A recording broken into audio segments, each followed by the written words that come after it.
मु छोट जातिर झील बोली मो शाशु मते गर्भवती बेले माड़ मारती। शशुर देढ़शुर दुष्कर्म करी मारी देबाकू धमक देउछंती। आमको न्याय दियंतु नहेले आम परिवार लोके मारी देबे। कोଳରେ कुनी छुआकू धरी स्वामी स्त्री जीवन बंचाइबाकू कांदी कांदी मागुछंती न्याय। घड़ी को घड़ी शाशुघर लोके आसी देउछंती जीवनरू मारी देबाकू धमक। प्रेम करी विवाह करिबा कण एते बड़ पाप? आमको न्याय दियंतु नहेले आमे छुआ को छाड़ी जीवन हारी देबु। प्रेम विवाह करिबारु परिवार लोके हेले सत्य। यौतुक निर्यातना सह अजाति विवाह हेला काल 7 वर्षर विवाह पर भी परिवार रे देखा देइछि विवाद। स्वामी स्त्री छोट झील को धरी मागुछंती न्याय।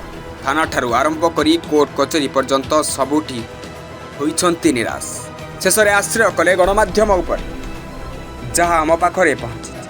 देखंतु आज्ञा, यही अभावनीय घटनाटी होची ढेंकानाल सहर स्टेशन बजार दृश्य, जहाँकि स्वामी आशीष कुमार साहू जी की दीर्घ 7 वर्ष तले स्त्री सस्मिता बेहरा को प्रेम विवाह करथिले। विवाहर 2 मास पर घर लोकंकु जणाइथिले, हेले परिवार लोके चक्रांत करी पुओ बोहू को घर को डाकिथिले एवं पुओ बोहू चलिबा पई किछि घर देइथिले।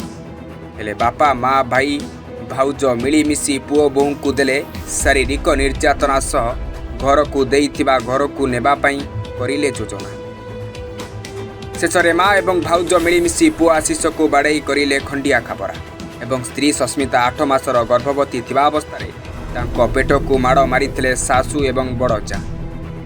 एमिति अनेक समय करेन्ट काटी देबा सह पानी मध्य मझिरे मझिरे बंद करि दियंती, जहा फल तांकर बहुत असुविधा होइछि। एमिति कि तांकर छोट झील बांती करिबा समय पानी टिके न थाए छोट झील को धोई देबा पई। एमिति अनेक परिस्थिति को सामना करिसंती से 2 जण। शेषरे अधिक निर्यातना हेबारु आउ सहयोग करि पारि नथिले, जहा फल आईन आश्रय नहीं ढेंकानाल टाउन थाना लिखित अभियोग करथिले। हेले लिखित अभियोग हेबा परे तार कोनोसी समाधान होई पारि नथिला। एथिपाई स्वामी आशीष एवं स्त्री सस्मिता 2 जण निराश होई पड़िछंती एवं न्याय पई आकुल निवेदन करिछंती। जदि अजाति कहीं बाहा होतलो तुम अजाति तुम छोट जाति तुम एंती सब कथाबार्ता करिवो एमती करी हम मिसव्यवहार करके मते माने बहुत कथाबार्ता कले मु गोटे प्रेग्नेंट लेडी थली 8 मासर किछि हमको न्याय मिलुनी। मु बहुत पुलिस बाकू गला सब टाउन थाना को समस्त आईएससी बाकू गले केही भी हमको न्याय दउनाथि। ए भलिया घरे आमे चलुछु केमिति मो छुआ को मते मो स्वामी के मारि देबे बोली धमकौछन। मो स्वामी भी रखुना दे बाहर काम जाउछन सेपटे बाट करके आसी मो ससुर आ मो देढ़सुर मते मारिया पई रेप करके धमकौछन। बाट एटा फिटा भी फिंगा फिंगौछन। मो छुआ को मु छाडी कोडी जाई परन कि बाहर उडी बाहरी परन। मो आशीष कुमार साहू ढेंकानाल स्टेशन बजार मोर घर। एठी बापा मांकर प्रथम कथा है मो स्त्री को से पसंद करती ना, जेहेतु से बेहरा कास्टर झील बोली एसकी कास्टर झील बोली से पसंद करती।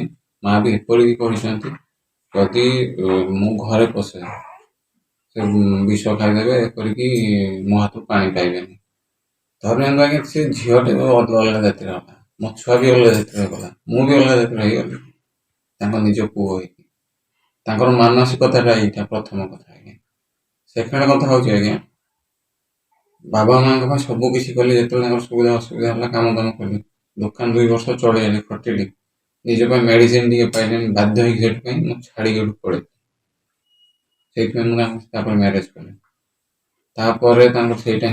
मेन ईर्षा मेन जिन हूँ आज्ञा से चाहूँगी कि मत जेज संपत्ति 1% भी देवे ना कि मुझे न रुहे सी सब उपभोग करेंगे मत एटू किसी देवे ना ही से सब जिन कर। काली रात भिडियो भाइराल है देखो आप देखिपारे से 2 जण एवं ना घर 2 जण जाक फेरार। जदि आज्ञा सी किसी भूल करना सब ठीक कर लुचिकी अच्छा आज्ञा थे भावतु आम तो ये अच्छु ना सामने आज्ञा आम पुलिस किसी पूजी नेता धैर्य धरी करी किसी पैसा थाना वाला फोपाड़ा हो सपक्ष दौरान न्याय। आईआईसी पाख गलु आईआईसी सठिक न्याय देले ना। आईआईसी कहते से 60 वर्षर लोक सी क्या मिछ कहे सी जहाँ कहते सब जहाँ सब मिछ ସେ ଯାହା କରୁଛନ୍ତି ଆମକୁ ସେ ମାରିଲେ ବି ସେଟା ମିଛ, ଆମକୁ ବାଡେଇକି ଗୋଡ ଖଣ୍ଡିଆ କରିଦେଲେ ରକ୍ତ ବାହାରିଲେ ବି ସେଟା ମିଛ, ସବୁ ମିଛ। ସେ କିନ୍ତୁ ସିଏ ଯାହା କହିବେ ସବୁ ଠିକ ସତ। ସେ ଜବରଦସ୍ତି ଆସିକି ହଇରାଣ କରୁଛନ୍ତି ରାତିରେ 1:30 ରାତିରେ। ଢେଙ୍କାନାଳ ସଦରରୁ ଗାୟତ୍ରୀ ଗୀତାଞ୍ଜଳି ଦାସଙ୍କ ରିପୋର୍ଟ, ନିରପେକ୍ଷ।